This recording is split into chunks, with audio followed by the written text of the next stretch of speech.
According to sacred historians, 40 years before the first temple fell, God sent his servants, the prophets, to warn of impending doom.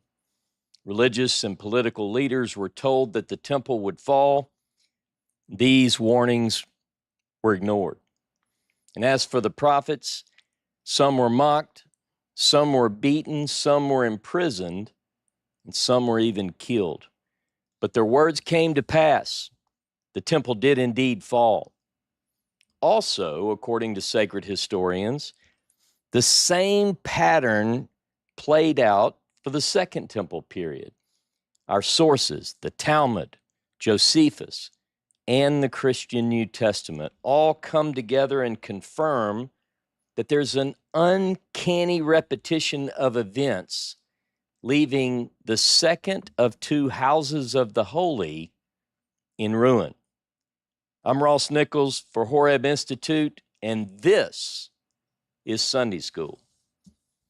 So we're going to talk about what we began in a previous session, and that is we're looking at a very broad picture, if you will, of 1,000 years from the beginning of the First Temple period all the way until the demise of the Second Temple in 70. And the sacred historians that we're going to refer to today similarly report this uncanny repetition of events. So when we look back at the First Temple for a very, very quick high-level review, you'll recall that we saw that sacred historians reported a 40-year window of warning, which led up to the fall of the First Temple. And we established that by looking at the time of Jeremiah. Jeremiah chapter 1, verses 1 through 3 tell us that Jeremiah's ministry, his prophetic ministry, if you will, began in the 13th year of Josiah. And we can date that chronologically to about 627, 626 BCE. And if you run that all the way 40 years, you come to 587, 586 BC. That is the time that most historians put the fall of the First Temple. But Jeremiah is not the only prophet that Scripture tells us who was active at that time. He's not the only voice at that time. We also have Zephaniah. We have a book in the Hebrew Bible named for Zephaniah. We also get accounts of Huldah, the prophetess. And we read a story about a prophet by the name of Uriah ben Shemaiah. You'll recall that Uriah was killed for his prophecies, interestingly enough, against the temple. All of these prophetic voices, Jeremiah, Zephaniah, Uriah ben Shemaiah, and Huldah, all predicted the demise of the temple. None of these voices, none of the records that we have in the Hebrew Bible have any of these being aware of any revival that took place after the renovation of the house in the days of Josiah. It just isn't there. All of these spoke about the destruction that was coming. They actually, in a way, there's this phrase, they spoke of the end from the beginning. So from the beginning of this 40-year period, all the way up until the destruction, these same voices sang almost in unison of this coming destruction. Now, I want to begin in Amos chapter 3 and verse 7. I want to read that passage, and I want you to have it in your notes because it's this passage which makes me think that you have to have a prophetic cry that warns the people if God is going to act in history. So Amos chapter 3, verse 7 says, "Surely the Lord Jehovah will do nothing except he reveal his secret unto his servants the prophet." So in other words, God's going to clue in the prophets that something bad is coming. The prophets are then going to relay that message, giving time to repent. And in the case of the First Temple, those prophetic cries went unheeded. So now if we back up and we look at our 1,000-year window from a 40-year period leading up to the destruction of the first temple, 627, 626, up until 587, 586. And then we move forward and we begin to focus on the second temple period. We know that the second temple was destroyed in 70. So if we back that up, it's going to put us at AD 30 or 30 of the Common Era. So we really want to look at that. Now, what I wanted to say also is that when it comes to dating and chronology, there are some difficulties. There are calendrical complexities when we talk about the period that we're looking at in the ancient world. Just this week, one of the books that I'm reading in preparation for the upcoming series is a classic on the historical figure of Jesus by E.P. Sanders. And I have the link for this book in the description of this video. But there is a section that's quite interesting at the end of the book. It's an appendix, and it's on ancient chronology. So if you have that book, and it's been a while since you read it, pull it out again, read that section, because he goes into some of the complexities that we face as historians when we look at a period. But we are looking at this period from a historical vantage, and so I want to give you some of the details, because what we have to do anytime we look at ancient history is we have to build the world around us. We have to know the time in which we're talking, and we have to really understand. It's almost like if you were dropped off in that last 40-year period leading up to the destruction of the Second Temple. I want to put you there. I want to put you there, and I want you to look around. I want you to know who the people are, who the actors are. What are people saying in our historical sources about that period and about those people? So one of the things that we're going to use to focus on this 40-year period is Josephus. Now, I've got several copies of Josephus. This one I just bought. This is sort of the essential works is what it's called. Again, these books are in the description below. Paul Mayer, Josephus, the Essential Works. And I had to get his version or his copy. This is a paperback, The New Complete Works of Josephus. If you already have Josephus, you don't need to run out and buy the latest, greatest, but that is a good one, and I highly recommend it. So who is Josephus? Very quickly, Josephus, known by his Hebrew name, his Jewish name, Yosef ben Matityahu, he is a first century Jewish priest. He was also a military commander and ultimately becomes a historian. He fought in the Jewish-Roman war, surrendered to the Romans, and wrote his histories under the Flavian dynasty, right? So many of you know about Josephus. If you're like me, maybe you never sat down and read the whole thing. I'm being introduced to the works all again because I'm finding myself drawn into this fascinating material, and I encourage you to do the same.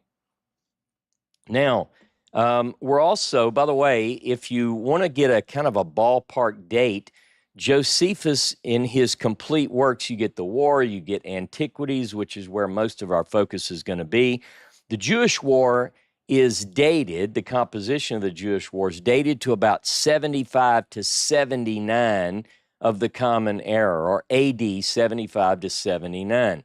The Antiquities of the Jews is a later work, generally dated to about 93 or 94 of the Common Era, right? So that kind of gives you a ballpark. Now, we're going to be looking at the New Testament Gospels. Now, we're not looking at these from a religious standpoint so much in these classes. We're looking historically. We're looking carefully and critically at these texts to build the world around us. And so that's what we're going to be doing today. Now, if we go with standard dating for the New Testament Gospels, that's the only thing I'm going to be focused on primarily in today's class of the Gospels, and just from a very high level, again. But if we get, what are the dates that most people date these manuscripts to? In their current form, Mark is generally considered first, and it's often, you'll see the date 65 to 75 of the Common Era that we can put on Mark. Matthew and Luke are a little bit later, generally dated to about 80 or 90 of the Common Era, and then John even later still to about 90 to 100. Now, a lot of you who have studied with me for quite some time might have come across various people who are very critical, saying that this is written decades after, right?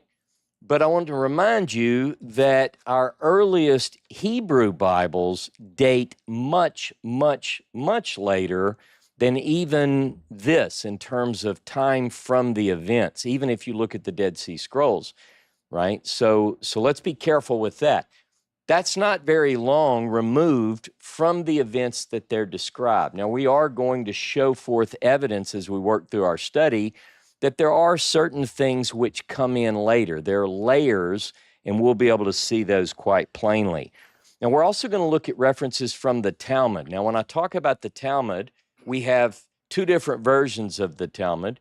We have what are called the Jerusalem Talmud, which is dated roughly in its final form to the 4th to 5th century of the Common Era. So this is a few hundred years removed from the time of the Second Temple. The Babylonian is even a little bit later. It's going to be 5th, 6th century of the Common Era, and then we even see some late additions pushing into the 7th century when we talk about the Talmud. But be that as it may, we're still going to look at these materials. Now, there is an interesting reference in Josephus about writings from these periods. This appears in the preface to Josephus's War. So, Wars of the Jews, the preface, and I'm going to just paraphrase it based on memory from what I read in a book by Robert Eisenman called James, the Brother of Jesus. And in that work, he paraphrases Josephus' Wars, preface 1 to 2. And this is what he says. It says something to this effect. All writings from this period, meaning leading up to the destruction of the temple, which is the period we're in, suffer from two main defects. Number one is flattery of the Romans, and number two is vilification of the Jews. And then Eisenman says, and then Josephus does the very thing. In other words, he says that Josephus is going to flatter the Romans and vilify the Jews. And we have to think about that when we look at material, particularly leading up to the destruction of the Second Temple. And I would add, just as a marker, that it's not much different even today. You can replace the name Roman and assign anyone in that place, but the Jews are going to receive the negative press, and that's the way it was in the ancient world as well. You'll see examples of that. In fact, let me give you a couple of examples of flattery of the Romans or adulation of the Romans and vilification of the Jews from the New Testament, okay? So here's an example. Pilate is presented as being, I really don't want to kill this guy, right? You're going to see this in some of the text, and yet he does anyway, sort of reluctantly. That's the way he's presented. But I want to tell you that Pilate did not mind killing Jews, right? If you want to read some sources, here are a couple. I'll just give them to you, and you can write them down. If you spend some time in Antiquities 18, paragraphs 55, say through 90, you'll get some examples that show that I think a more realistic view of Pilate is if you woke him up in the morning and told him that he got to beat a Jewish person, I think he would be okay with that. And that's what you'll find if you read that section in Antiquities. In fact, in Philo, there is a section of Philo, Embassy to Gaius. If you read there, it says, among other things, in a description of Pilate, he's considered inflexible, stubborn, and cruel, right? So I want us to have a historical picture of this guy, Pontius Pilate. Look, by the way, in our Bibles, you can look in the New Testament. Let's look at Luke chapter 13, just to give you a little bit of what I'm saying here, where Pilate is not necessarily considered the sweetest person. Look at verse 1 of Luke 13. Now there were some present at that very season who told him being Jesus, of the Galileans whose blood Pilate had mingled with their sacrifices. And he answered and said unto them, think ye that these Galileans were sinners above all the Galileans because they've suffered these things? Anyway, the point being that Pilate could do some pretty nasty things. And so what he does in the case of Jesus of Nazareth, I think we can think about, I thought about as I was taking my notes, the Rolling Stones lyric where the devil, according to Mick Jagger, has to make sure that Pilate washed his hands to seal his fate. I'm sorry, Mick. It's not necessary. Pilate did a good enough job of that on his own. Now, that's one side.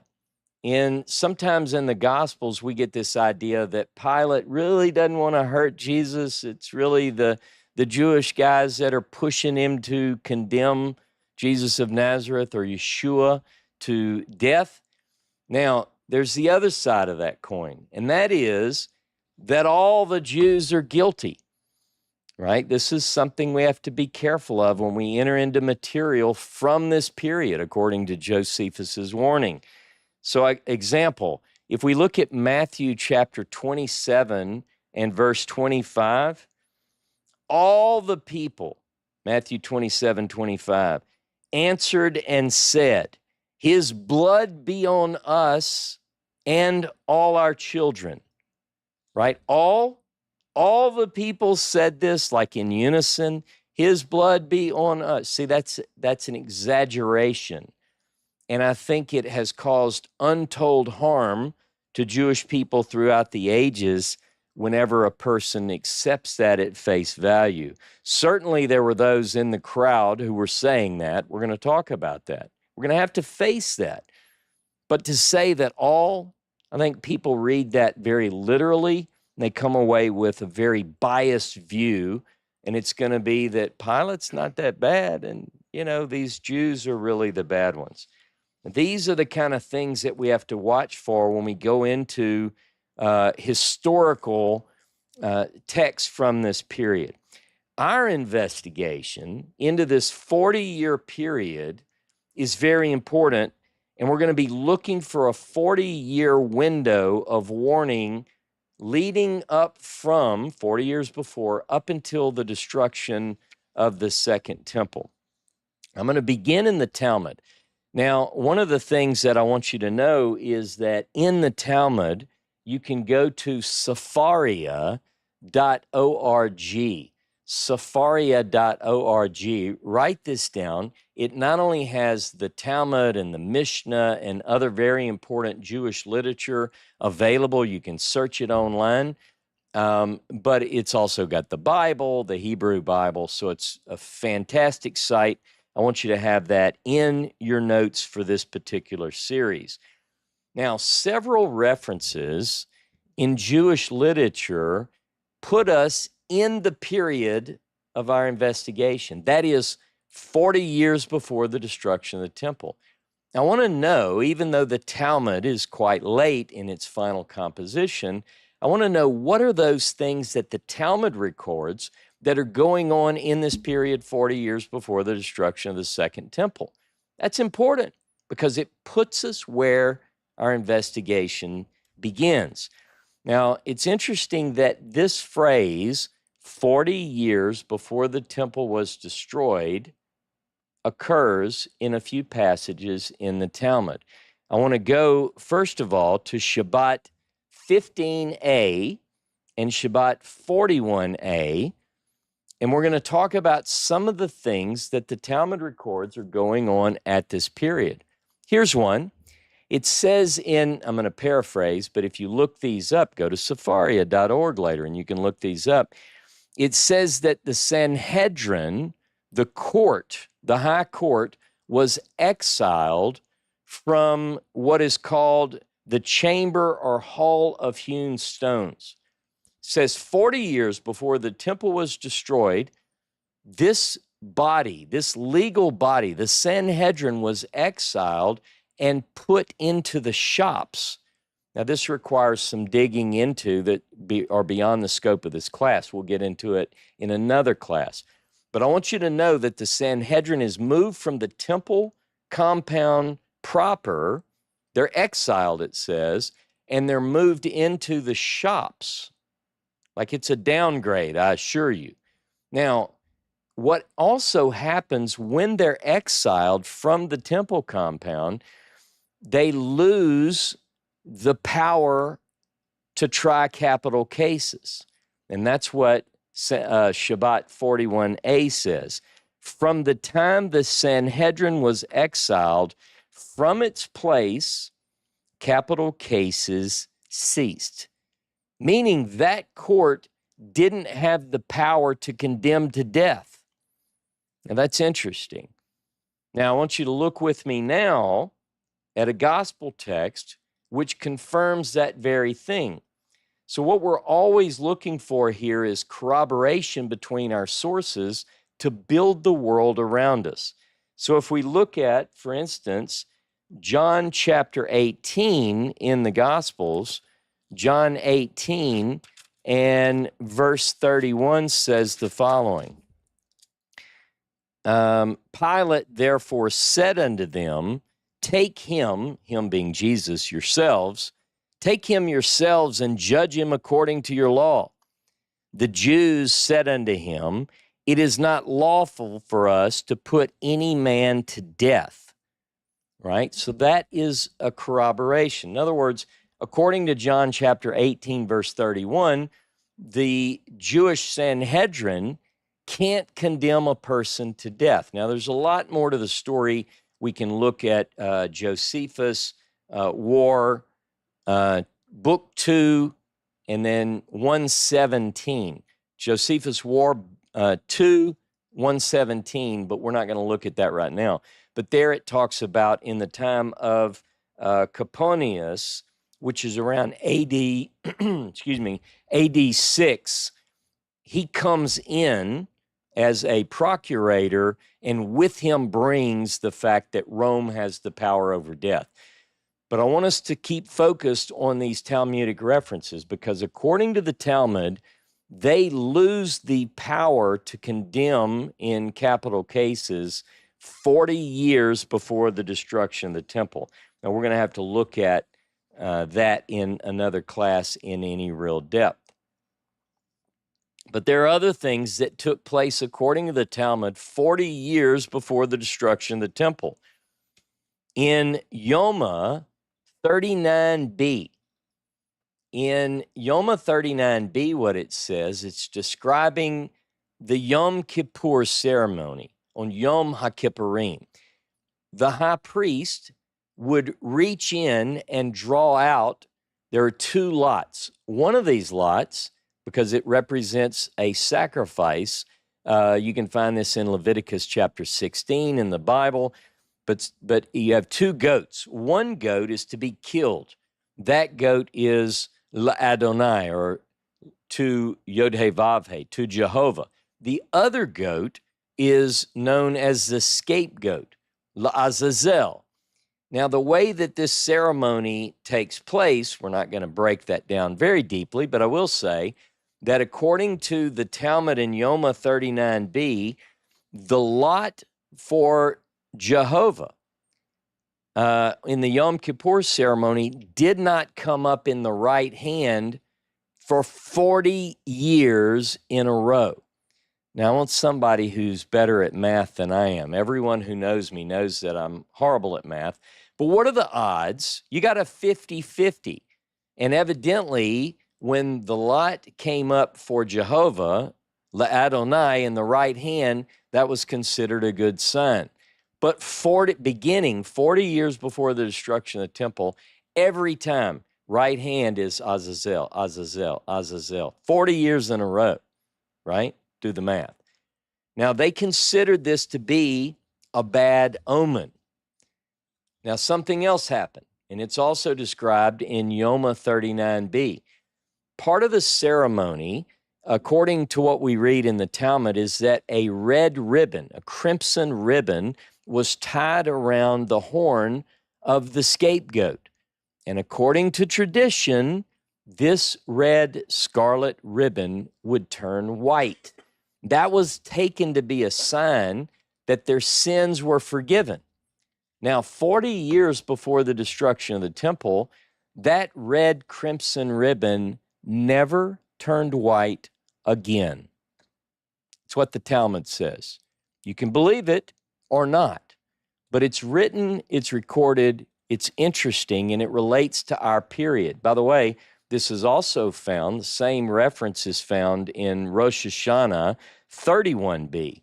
Now, this story is based on this idea, this tradition, this act, this part of the Yom Kippur ceremony is based on their reading of Isaiah chapter 1 and verse 18, which says, "Though your sins be as scarlet, they shall be as white as snow.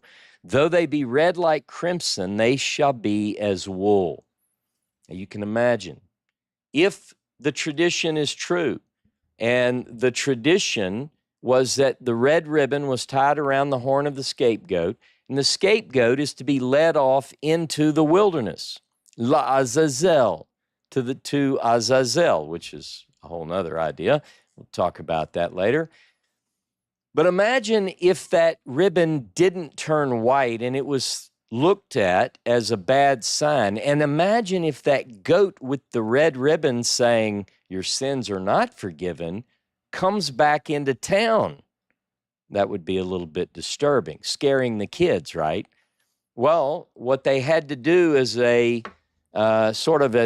way to keep that from happening is the goat, who was really supposed to just be led off into the desert, they said, "We can't have him wander back in with the red ribbon," so they began to throw the goat to Azazel off a cliff to its death, because it's better that the goat die a horrible death being slung off a cliff than coming back in and letting everyone know that their sins aren't forgiven. This is what the Talmud says.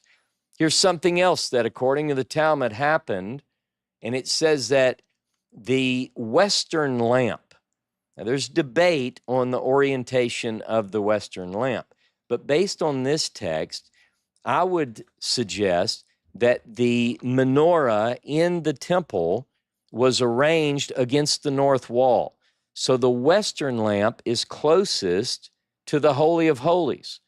According to the Talmud, the 40 years prior to the temple's destruction, that western lamp closest to the holiest place would not stay lit. There's something else. According to the Talmud, 40 years prior to the destruction of the temple, the doors would open on their own. The doors leading into the inner temple would, and these aren't small doors, these are massive doors. In fact, we've got a story corroborated according to Josephus. If you look at War of the Jews, book 6, I'll just give you a little bit. Now, by the way, this section, we'll talk more about it in a moment. This section is describing, leading up to the destruction of the temple, a lot of signs that were scary. Omens, if you will, bad omens that something was coming, some horrible thing was coming. But let me just read this. This describes the doors opening of their own, not from the Talmud, which is mentioned in the Talmud too, but here's Josephus. Moreover, the eastern gate of the inner court, the court of the temple, which was of brass and vastly heavy, and had been with difficulty shut by 20 men, and rested upon a basis armed with iron, and had bolts fastened very deep into the firm floor, which was there made of one entire stone, was seen to be opened of its own accord about the 6th hour of the night. Now those that kept watch in the temple came hereupon, running to the captain of the temple, and told him of it, who then came up thither, and not again without great difficulty, was able to shut the gate again. This also appeared to the vulgar to be a very happy prodigy, as if God had thereby opened them the gate of happiness.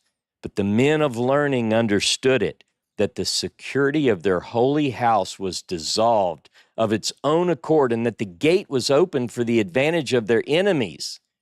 And it goes on and on. The idea is that here, Josephus says, he confirms what we read in the Talmud in Yoma 39b, that this sign, that the doors, these huge doors, opened on their own.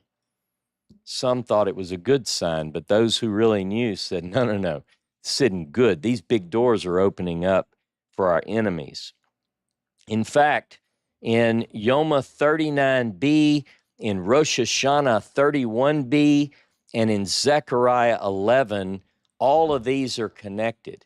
In fact, in Rosh Hashanah 31b and Yoma 39b, it says there that those who really knew what was going on when the doors opened of their own, on their own, they associated it with Zechariah chapter 11 and verse 1.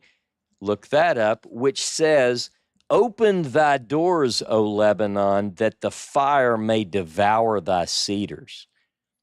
Lebanon is considered, it's interpreted as the temple, right? Go back to the first temple and the cedars of Lebanon. So those who saw this as a bad omen said, wait a minute, this is not a good sign at all. This means that the doors are opening to invite in the fire to consume the place. And by the way, if you do have Josephus, or you can look it up online, the link to get your own copy is in the description. But in Wars, where we are right now, where we just read, beginning in paragraph 288, it lists, leading up to the doors opening, many other signs that were quite horrifying to not only the priest, but the people of the time. What time are we talking about? 40 years before the destruction of the temple. Now, here are a couple of examples I just jotted down. According to Josephus, one of the signs that scared the population at the time was that a star appeared in the heavens in the shape of a sword. And how long did it stay? According to Josephus, it remained in the heavens for a year.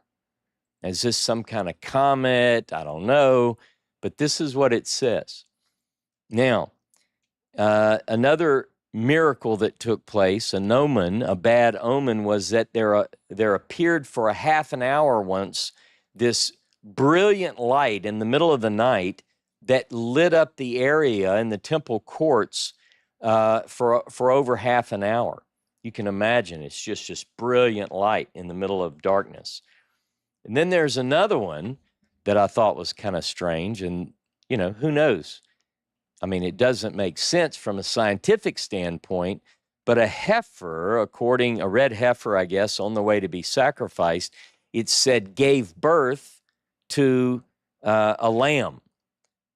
Now, some of you might be able to create this in AI today, but according to Josephus, this actually happened. What do you do with those things? What you do with those things is you say that we have corroborating evidence from our sources which say that the period 40 years before the destruction in 70, there was evidence coming in the form of signs that the temple would be destroyed. That's the way it's interpreted in our sources. So let's look a little bit closer at the period 40 years before. Can we prove everything that we read in our historical sources? What we can do is we can build the world. If you are dropped off in the time frame 40 years leading up to the destruction of the temple, and you were just there, you showed up, let's say you're dressed like the locals, you said, excuse me, who's in charge here? Who is the emperor? Well, the answer would be Tiberius Caesar. Tiberius Caesar becomes the emperor August 19th, 14, AD 14 or 14 CE, and he remains the emperor until 37. So here's our period. He crosses into his reign, Tiberius's reign crosses into our 40-year window, right? About midway. Pontius Pilate, by the way, you can find that information about Tiberius. We have sources. We have Suetonius. You can get that online. Tiberius is spoken of in one of the writings of Suetonius. We read about him in Tacitus. Pontius Pilate is the prefect of Judea, Samaria, and Idumea. We're talking about the Edomite kingdom. So we know that Pilate is the prefect, the governor is the way that it's translated in Christian sources, from AD 26 to 36. So he crosses into that 40-year period, Pontius Pilate. We have two Herods, Herodian leaders. You have Herod Antipas and you have Herod Philip. You have to get your Herods straight. We're going to be digging deep into the Herods as we get into our classes. Herod Antipas is the tetrarch of Galilee and Perea. Now, both of these Herods, Antipas and Philip, they take the role as tetrarch when Herod the Great dies in, we think, 4 BC, right? So if you look at the Herods that cross into our period, it's going to be Antipas and Philip.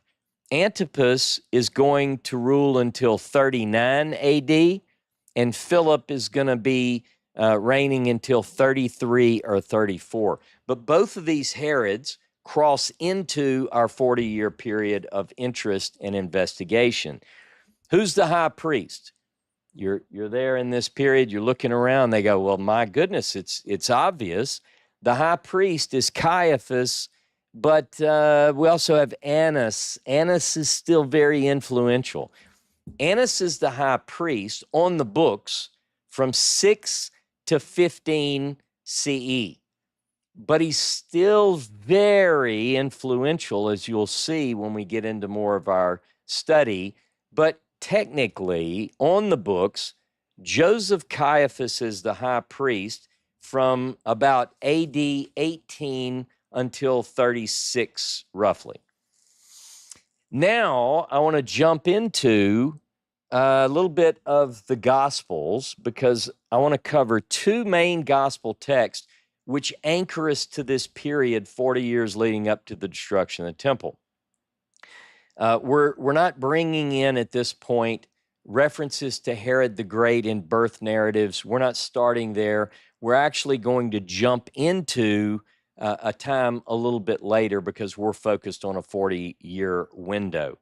I want you to look with me at Luke chapter 3. Luke chapter 3, and we're just going to read verses 1 and 2. Luke 3, verse 1 and 2. This, by the way, it's one of two passages that's going to anchor us to this period that we're focused on. Now, in the 15th year of the reign of Tiberius Caesar, Pontius Pilate being governor of Judea, and Herod being tetrarch of Galilee, and his brother Philip, tetrarch of the region of Iturea and Trachonitis, and Lysanias, tetrarch of Abilene, in the high priesthood of Annas and Caiaphas. Goes on to say the word of God came to John. We're going to get into that later. I just want to anchor us to the period.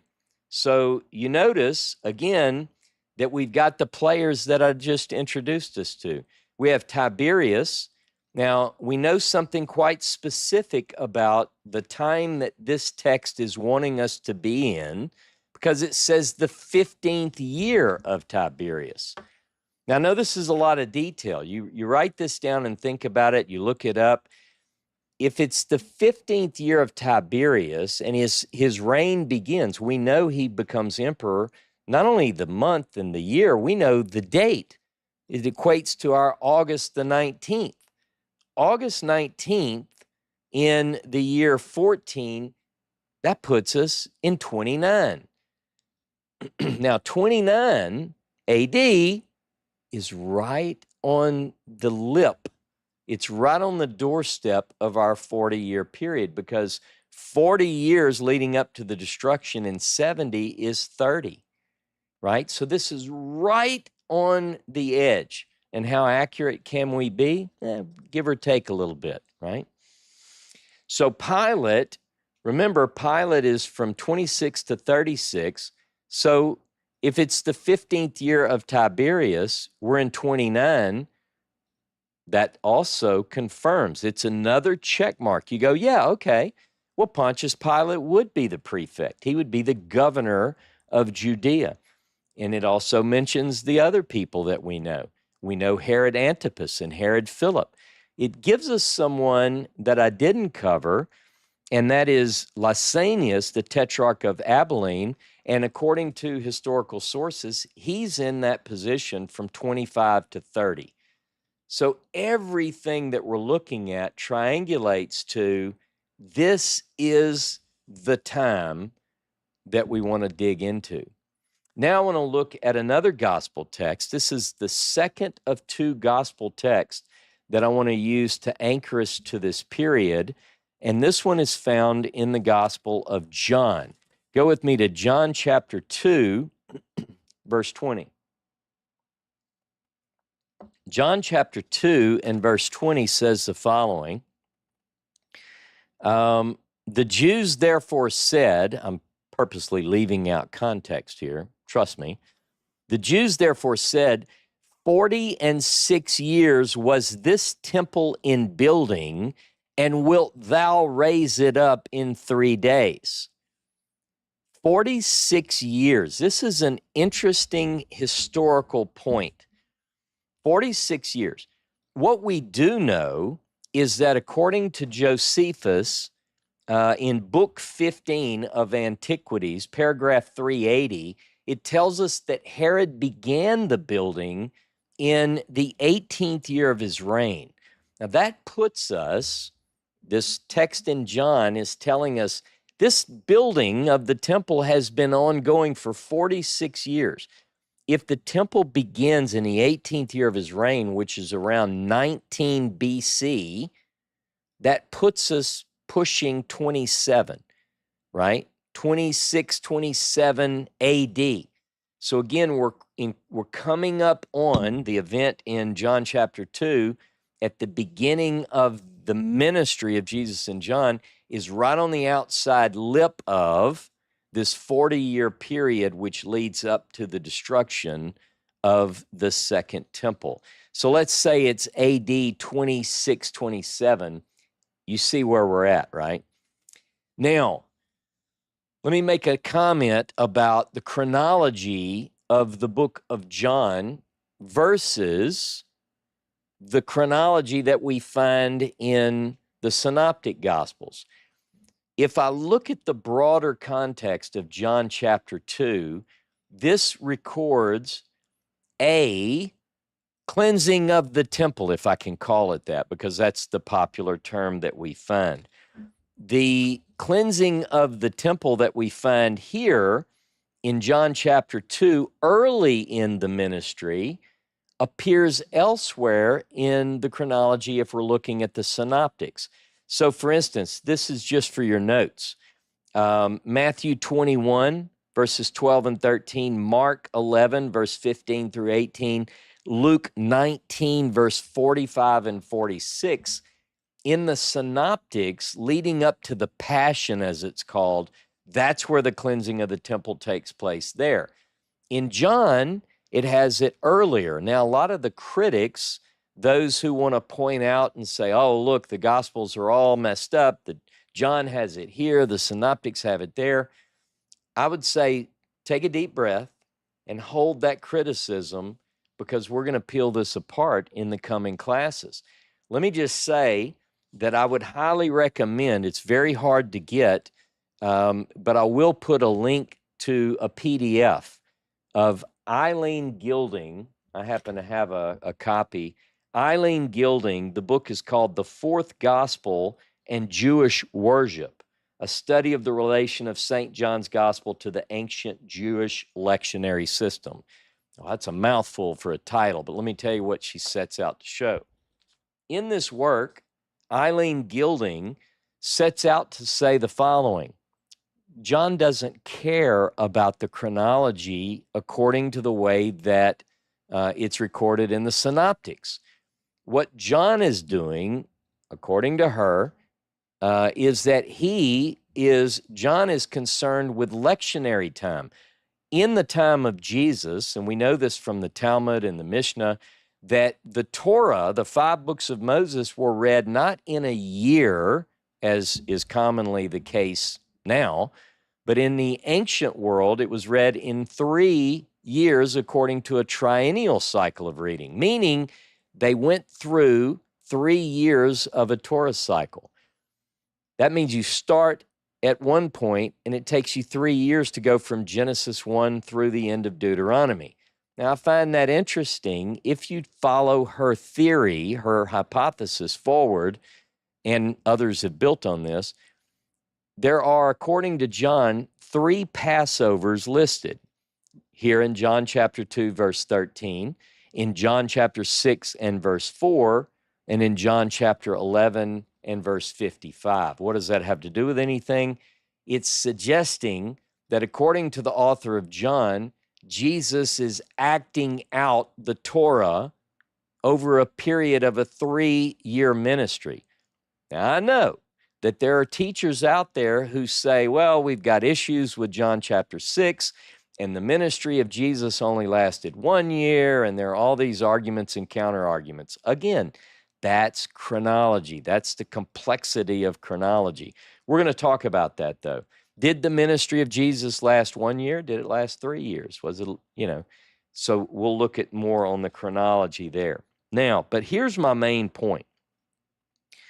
The gospel narratives paint a portrait of the gospel world. The world which is describing the gospel narratives are painted into a prophetically pregnant time. Can I say that? It's not just the Gospels. If it was just the Gospels, then you could say, well, that's the Gospels. They want to paint Jesus into a prophetically pregnant time. But what if I said it's not just the Gospels? In other words, if the Gospels say the temple's going to be destroyed, and it's just the Gospels, then it's easy for somebody to say, well, that was written after the destruction, and they just wrote that in. But if I can take a very late Jewish text, such as the Talmud, and I can show that it too paints a very prophetically pregnant period, that adds a little bit of weight. And then what if I could say that Josephus also said that there was an expectancy at this time? Well, now we've got several different sources from antiquity. Let me give you an example. If I wanted to read from Josephus, in fact, I do. We're going to go to Jewish War, Book 6, paragraph 312. This is Josephus, and he says the following. This is leading up to the destruction. This is the way it's translated. But now, what did most elevate them in undertaking this war was an ambiguous oracle that was also found in their sacred writings.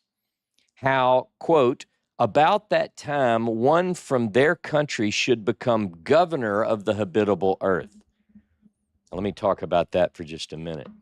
Josephus says that one thing which led to the ultimate conflict with Rome and ultimately to the destruction of the temple was there was expectancy on the ground. People were saying, there is this prophecy that one from among us is going to be the ruler of the whole earth. Now, what prophecy are we talking about? We're going to get into that in a future class. Is it Daniel? Is it from Daniel chapter 9? That's one proposal. Is it something else? Well, I'll tell you what, if you keep reading in Josephus, listen to this. He goes on to say, the Jews took this prediction to belong to themselves in particular, and many of the wise men were thereby deceived in their determination. Now, this oracle certainly denoted the government of Vespasian, who was appointed emperor in Judea. So Josephus says this prophecy that some Jews think is about one of theirs becoming, probably a Messiah type figure. They're all excited about that, but he goes, they're misreading it. It's really about Vespasian, right? Well, we'll see if that's true or not. Okay. Now, so Josephus says that it's a prophetically pregnant time. The Gospels also paint that picture. We're not going to get into much of the prophetic preaching from the Gospels, but I'll touch a few points to prepare us. So, for instance, we get some preaching according to the Gospels that was John's preaching. As an example, John would say, even now, the axe is at the root of the tree. This tree is coming down. Now, how do we interpret that? Is it implying an imminence of destruction? Sounds a little bit apocalyptic, but John is saying the tree, that the axe is right there. Like, you don't have to go, hey, go get me the axe. No, it's right there. It's at the root. Just whack it right there. It's done. We also get some prophecies, if you will, that are put into the mouth of Jesus. We're going to entertain some of these. So if you look at Mark chapter 1, verse 15, and Matthew chapter 4 and verse 17, you get this kind of language. The time is fulfilled. The kingdom of God is at hand. Repent and believe the good news. So there's this expectancy that it's now. Now is the time. Now. Okay. But even more specific, we have Jesus of Nazareth is presented as predicting the destruction of the temple. I know all about the critical scholarship school that says that clearly is written in after the fact and it's put into Jesus's sermons and so forth. I'm going to challenge that. I'm going to challenge it a lot over the next several classes. But just so you know, one of the texts that I want to pick up on is from Matthew chapter 23, beginning in verse 37. This is also found in Mark chapter 13, verse 2, and Luke chapter 21. Let's look together at Matthew chapter 23. I just want to pick up, and by the way, this follows on the heels of, according to the gospel, a very harsh criticism against the religious establishment of his day. And a lot of people say, well, this is written after the time of Jesus when the church is at odds with the synagogue. And so they relieve Jesus of this harsh criticism against the religious establishment of his day. I find that to be unnecessary, because if you do that, you also have to say, well, we can't have Isaiah being critical of the priesthood. We can't have Jeremiah being critical of the temple cult and the priesthood because that's written at a time. No, it's not necessary, because we have people who rise up and preach against a corrupt system. And in each case leading up to the destruction of the first temple, the political and religious establishment is corrupt as hell, and they're wicked, and you have these, to have a prophet speak against it is, it's almost expected, right? Now, here we go. I'm going to pick up in Matthew 23, verse 37. O Jerusalem, Jerusalem, that killeth the prophets, and stoneth them that are sent unto her, how often would I have gathered thy children together, even as a hen gathereth her chickens under her wings, and ye would not. Behold, your house is left unto you desolate, for I say unto you, you shall not see me henceforth, till ye shall say, Baruch haba b'shem Adonai. Blessed is he that cometh in the name of the Lord. Verse 1 of 24. And Jesus went out from the temple and was going on his way, and his disciples came to him to show him the buildings of the temple. But he answered and said unto them, See ye not all these things? Verily I say unto you, there shall not be left here one stone upon another that shall not be thrown down. And it goes on. Same basic story is in Mark chapter 13, Luke chapter 21. Let's go to Luke 21 just for a moment.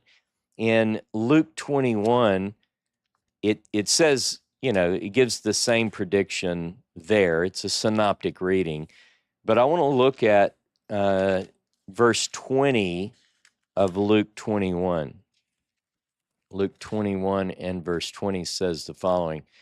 This follows on the heel of a prediction of much bad that's coming Jerusalem's way. Verse 20, but when ye see Jerusalem compassed with armies, then know that her desolation is at hand. And it goes on and talks about what to do in that situation. Now, I'm going to tell you something here. I've come to believe that, call it a hunch, call it a suspicion, call it a hypothesis, this is where I'm at. Not everybody agrees with me, I know that. In fact, I find that every day. Not all scholars would agree with me on this, but I believe, it's a working hypothesis, that based on our sources, that Jesus' head-on confrontation with a corrupt religious establishment and a corrupt priesthood of his time, which is corroborated by Josephus and by the Talmud, and not just the New Testament. This isn't just a polemical view. This is everybody you interview from the ancient world. He goes, is it corrupt? Is the priesthood corrupt? Are they appointing people to the priesthood which aren't even qualified? The answer is yes. Yeah. Are they wicked? Yes, they're wicked. Jesus' confrontation with this group, I believe, is what led to his death. And we are going to focus more on this and bring forth more evidence. But for now, I want to show you one of the passages. It's mentioned in several sources. It's in Mark 11, Matthew 21, and Luke 19. I want you to look here with me. By the way, I've also have Throckmorton's Gospel Parallels. I have a link in the description to a PDF version of this so you can follow along with me. If you have this book, it's on page 140, and I just want to pick up in this particular passage in Mark chapter 11, where it talks about, let's see, here we go. Matthew 21, Mark 11, and Luke 19 all have Jesus connecting Jeremiah chapter 7, verse 11 with a passage from Isaiah 56. Now, what does that mean? It means he's going to say something like this, and it's all three Gospels, the text in front of you. It's written, my house shall be called a house of prayer, but you make it a den of robbers. My house shall be called a house of prayer for all nations. That's from Isaiah 56. And the part about the den of robbers is from Jeremiah chapter 7, verse 11. Now, here we go. Think about this. Jeremiah preached that sermon in Jeremiah chapter 7. He goes on trial for it in Jeremiah 26, same episode. He's preaching that the temple, it says a house, a den of robbers. It's really a cave or a den of violent ones. It's like a house of horrors. Jesus of Nazareth and Jeremiah are confronting the priesthood of their day, and they're saying, this place you think is a holy house has become a place of violence and blood. It's all it is. It's a house of horrors. Now, how well do you think that's going to go over with the priesthood? I can tell you, not good. It didn't go well for Jeremiah. It didn't go well for Jesus. It was supposed to be a house of prayer.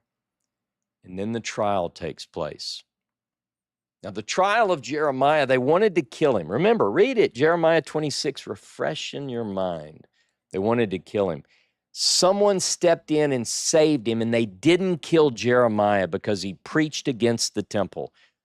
They did have this other guy named Uriah ben Shemaiah. He preached the same thing Jeremiah did. They put out a hit on him, the mafia leading the government. He fled to Egypt to save his own life. And King Jehoiakim had men, Elnathan, son of Akbar, go get him and bring him back, and they whacked him to death with a sword and threw his dead body. I mean, that's what we're dealing with in the first temple. Well, the second temple, there's also a trial, religious establishment, and this is just stating what our sources say. It's corrupt. And they bring this guy, Jesus of Nazareth, who's prophesying, evidently, that the temple will be destroyed. They bring him forward. Jeremiah had somebody save him. There was nobody to save Jesus. That's right. If we look at Mark 14, verse 54, and Matthew 26, verse 57 through 61, by the way, if you have Throckmorton, it's on page 172 and 73. I'm just going to read it from Throckmorton. Now the chief priest and the whole council sought false testimony against Jesus that they might put him to death, but they found none, though many false witnesses came forward. So they're looking for anything to pin on this guy Jesus. Now at last, somebody steps up, and you know what they say? This fella says this: I'm able to destroy the temple of God and rebuild it in 3 days. This is the way it's quoted in our sources. It's saying that the false witnesses, they couldn't find any, but they do bring forward witnesses who say, hey, he said he's going to destroy the temple. We heard him. We heard him say that. Now, a lot of people will look at that and they push that down and go, it really didn't bring about his death because it's in context of false witnesses. But they couldn't find the fault. These guys heard Jesus say something about destroying the temple. Now, if you're one of those who say, well, that he really didn't say that. Oh, he really did, according to our sources. Look with me at John chapter 2, verse 19. He did say something like that. I think he did. I think we're getting close to the historical Jesus here. John chapter 2, verse 19. Now, it's got a little bit of theological weaving going on, but here we go. Jesus answered and said unto them, destroy this temple, and in 3 days I will raise it up. And this, by the way, is followed with verse 20. The Jews therefore said, 46 years was this temple in building, and wilt thou raise it up in 3 days? Now, it sounds really theological. I get that. Some of you are probably looking at the screen saying, this is too theological, Ross. Where's the critical eye here? I think Jesus said something very much like this. And I think I know where he's talking about in terms of 3 days raising up. And we're going to get into that. But I tell you, this later theology, as I wind down this session, I'm going to tell you that there's more to it than meets the eye. Now, for your notes, I want you to look at verse 21. If you were to keep reading in John chapter 2, it says, but he's speaking about his body. Well, that's clearly an interpolation, right? He said he's going to destroy the temple and then 3 days later he's going to raise it up. He meant his body. He's not talking about the temple. That's later theological interpolation, right? You find some similar things elsewhere in the New Testament. Now I want you to go with me to John chapter 11. John chapter 11, and we're going to pick up in verse 48. Evidently, according to John, there is a meeting with the chief priests and the Pharisees. They're gathering together. There's this council, and they say, what do we do? This man does a lot of signs, right? Verse 48 says, if we let him thus alone, all men will believe on him, and the Romans will come and take away both our place and our nation. But a certain one of them, Caiaphas, being high priest that year, said unto them, ye know nothing at all, nor do you take account that it is expedient for you that one man should die for the people, and that the whole nation perish not. And then we go on, and you can read the rest on your own. The point I wanted to bring out is, when we look at sources and we're looking at certain people being in charge, you have to wonder, could something like this have been spoken in that chamber? Do we have any evidence? I mean, the person who doesn't believe anything in the New Testament would say, nah, that never happened. But I can imagine, with good historical method, that something like this could happen. You see this person who's taken the town, the surrounding area, and they're behind him, and you could say, look, we have to turn him over. You have to turn him over. It's better that he's taken out. Now, there is a theological overwrite that we're going to have to face as we get into some of these narratives. And I'm fully aware that a lot of people would say, no, the reason he died, even historians would say, no, he didn't die because he went up against the temple and the cult and the priesthood. That's not what we believe. We believe that he was arrested with these other insurrectionists because he made claims to the throne, or he had certain political ambitions in their eyes, and they couldn't have that. So they killed him as a political enemy. That's what some people say. It's not what I say. Also, I think people want to downplay this idea that he really said things negative about the temple and the cult. I want to downplay that. No, he didn't mean the real temple where the sacrifices are going on. He meant the temple of his body. He liked the temple. I don't think he liked it at all. I think he fits into the same mode as we see in Jeremiah, and we see in Zephaniah. I think it's against this house, which was supposed to be a house of prayer, but they had made it a den of thieves or a cave of violence. There's a push in the Gospels that the temple that he refers to is not literal, but his body. And so I'll leave you with this. If I give you that, if I say, all right, let's go with that, I want you to hear this. In Yoma 9b in the Talmud, and in Matthew 27:18, there's a very strange connection here. In Yoma 9b, it says that the second temple was destroyed because of Sanat Kinam, which means baseless hatred. Sanat Kinam. Years ago, in the 90s, the last time I was in the New Testament, I was reading a Hebrew Matthew text known as Shem Tov. And I got to 27:18 of Matthew in that manuscript. And it says that Jesus was turned over, he was delivered up to death because of Sanat Kinam. And I thought, wow, I know this phrase. So I looked at the Greek, and it says it was because of envy that he was turned over or whatever, and there was no connection.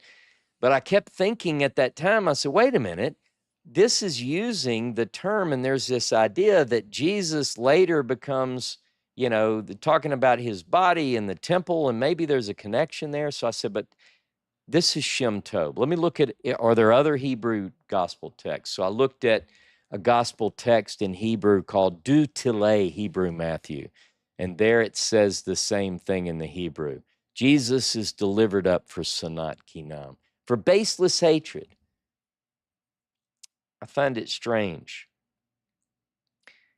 Delitzsch, Franz Delitzsch, is a 19th century scholar who translated the New Testament Gospels, the New Testament, from the Greek into Hebrew. And in Matthew 27:18, he also uses Sanat Kinam. Jesus of Nazareth went against a religious establishment and the temple, and because of that, he had to face the music.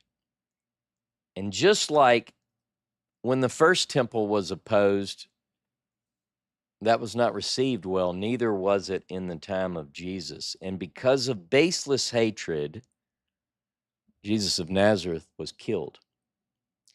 And there are people today who still have Sanat Kinam when it comes to Jesus, but not me. Get ready and don't miss the next Sunday school, because we're going to bring to the table a question. And the way I have it in my mind right now, the question is this: who do men say that we are? You don't want to miss it. Sundays at 2 on Sunday School. If you're part of this live audience, meet me in the Zoom. If you're part of the Yachad, and if you're not, stay tuned. You'll be able to participate in a little bit on YouTube. We'll see you next time.